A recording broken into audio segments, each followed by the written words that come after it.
The Columbine High School Massacre. The Columbine High School Massacre, one of the deadliest school shootings in American history, occurred on April 20, 1999, in Littleton, Colorado. This tragic event profoundly impacted the nation, prompting widespread discussions about gun control, school safety, and the psychological well-being of young people. The massacre left 13 people dead and 24 others injured, as two students, Eric Harris and Dylan Klebold, embarked on a violent rampage before taking their own lives. Eric Harris and Dylan Klebold were seniors at Columbine High School. Both students had a history of social isolation, bullying, and fascination with violence. Over time, they developed a friendship rooted in shared grievances and dark fantasies. In the months leading up to the attack, Harris and Klebold meticulously planned their assault, amassing an arsenal of weapons, including guns and homemade bombs. The massacre began around 11:19 a.m. when Harris and Klebold arrived at the school, armed with firearms and explosives. They entered the school grounds, planting two duffel bags containing propane bombs in the cafeteria. These bombs were intended to cause massive casualties and drive survivors into the open, where Harris and Klebold planned to shoot them. Fortunately, the bombs failed to detonate as planned. Despite the failure of their primary explosive devices, Harris and Klebold proceeded with their attack.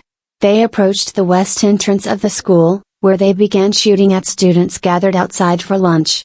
The initial gunfire killed Rachel Scott and injured Richard Castaldo. They then moved inside the school, heading towards the library, where the most significant carnage occurred. In the library, Harris and Klebold continued their rampage, killing 10 students and injuring 12 others. The scene was chaotic and terrifying, with students hiding under desks and trying to escape.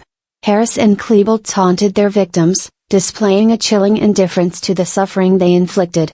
After leaving the library, the shooters roamed the school for a short time, firing shots but causing no further fatalities. Eventually, they returned to the library, where they committed suicide at approximately 12:08 p.m. The response from law enforcement was swift but faced several challenges. Initial reports of the attack included conflicting information, making it difficult for officers to ascertain the full scope of the situation. The presence of explosives added to the complexity, requiring the bomb squad to clear the area before paramedics could reach the wounded. The siege lasted for hours, as authorities meticulously searched the school for additional threats and survivors. The aftermath of the Columbine massacre was characterized by profound grief, shock, and a desperate search for answers. The media coverage was extensive, with images of terrified students and a heavily armed response team broadcast across the nation. The event sparked intense debates about gun control, the influence of violent video games and music, and the adequacy of mental health resources for adolescents. Investigations into Harris and Klebold's backgrounds revealed a troubling pattern of warning signs that had gone unheeded. Both had exhibited aggressive and antisocial behavior, with Harris maintaining a website that detailed his violent fantasies and intentions.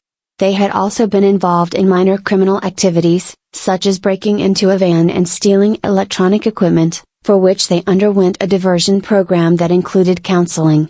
Despite these indicators, the extent of their plan went unnoticed by parents, school officials, and law enforcement. The legacy of the Columbine massacre extends beyond the immediate tragedy.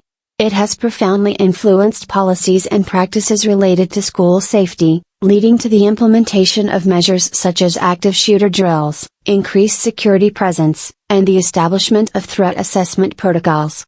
The incident also spurred the creation of organizations dedicated to preventing school violence and supporting victims of such tragedies.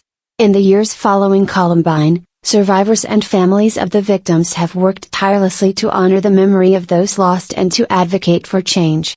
The Columbine Memorial, located in Clement Park near the school, serves as a place of reflection and remembrance, commemorating the lives taken too soon. As we explore the Columbine High School Massacre on True Crime, we will delve into the detailed chronology of events, the backgrounds of the perpetrators, and the lasting impact on the community and the nation.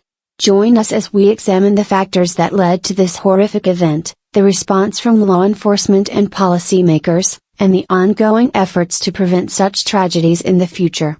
The story of Columbine is a sobering reminder of the potential for violence in our society and the importance of vigilance, compassion, and proactive intervention in safeguarding our communities.